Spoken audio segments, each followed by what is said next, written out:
Hi, my name's Denise Leard. I'm a healthcare regulatory attorney with the law firm of Brown Fortunato. We're based in Amarillo, Texas, but I have a large national practice where I work with providers and suppliers all over the United States, helping them with various issues. Today I want to talk to you about some recent changes to provider enrollment for my durable medical equipment suppliers.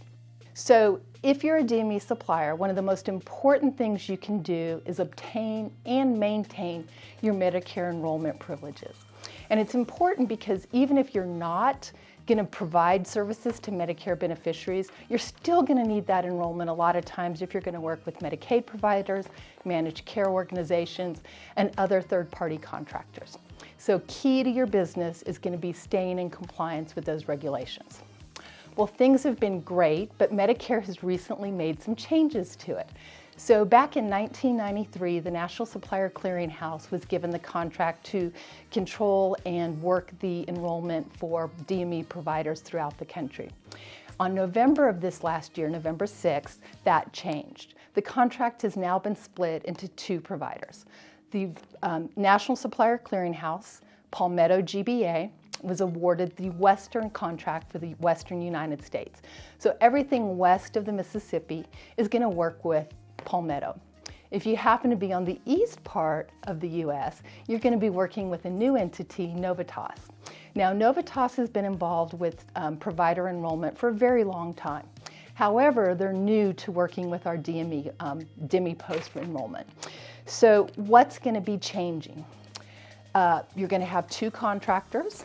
Depending on what part of the country you're located in, you may work with both of them. And one of the key things that you need to pay attention to is changing your certificate of insurance certificate holder. So currently, for most suppliers, that's going to be the National Supplier Clearinghouse.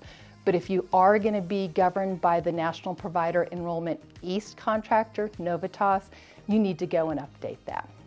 What's not going to be changing? Well, certain things aren't going to change. The contractors are still going to be responsible for enrollment of providers. They're still going to be responsible for revalidations. They're going to be responsible for ensuring compliance with the Medicare supplier standards. And that's what I want to spend just a little bit of time talking to you about right now. Dealing with and working with Medicare DME suppliers on a regular basis, I see a few of the supplier standards, there's 30 supplier standards, that kind of come up over and over when I see revocations or other issues. And I want to briefly discuss those. So the first one is compliance with federal, state, and local licensure. That's supplier standard number 1.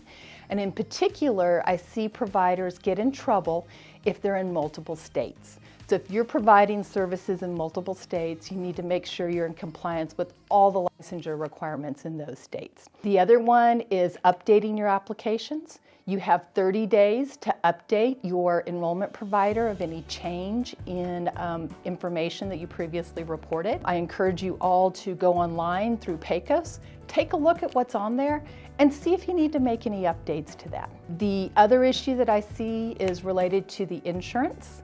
And you have to have a minimum of $300,000 in comprehensive liability insurance. Must cover all of the business and all of the customers and employees who come into the location. The other issue that I see is related to supplier standard number 22, which is working with an approved accredited organization. There are very few exceptions. Happy to talk about those exceptions with you if you need some help with that. But as a general rule, you have to be accredited, and you have to be accredited by an authorized, an approved accrediting organization. People get into trouble, suppliers get into trouble when they add a new product and they haven't had their accrediting organization add that to their profile. So very important to communicate with your accrediting organization and make sure that is always up to date. The other thing that you need to always make sure that you do is update if you're going to provide new products. Because if you haven't listed that you're providing a certain product, the NSC could come and revoke your number for that. So again, I think it's always a good time, at least on an annual basis, even if a revalidation isn't required, to go and check and make sure that information is there. Another area that is important is your surety bond requirements.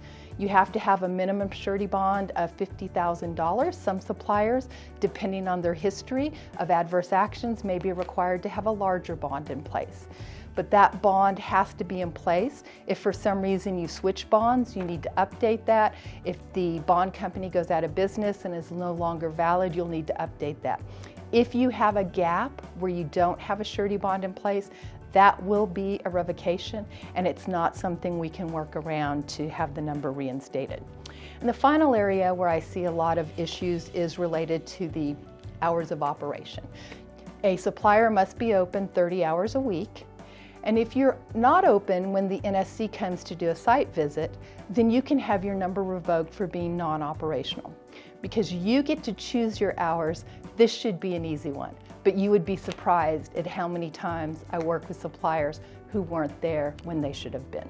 I'm going to encourage everybody to pull a copy of the supplier standards, go through those, take a look at them, make sure you're in compliance. The other thing I'm going to encourage you is to put together a notebook and have that notebook have everything you need to show compliance with your supplier standards.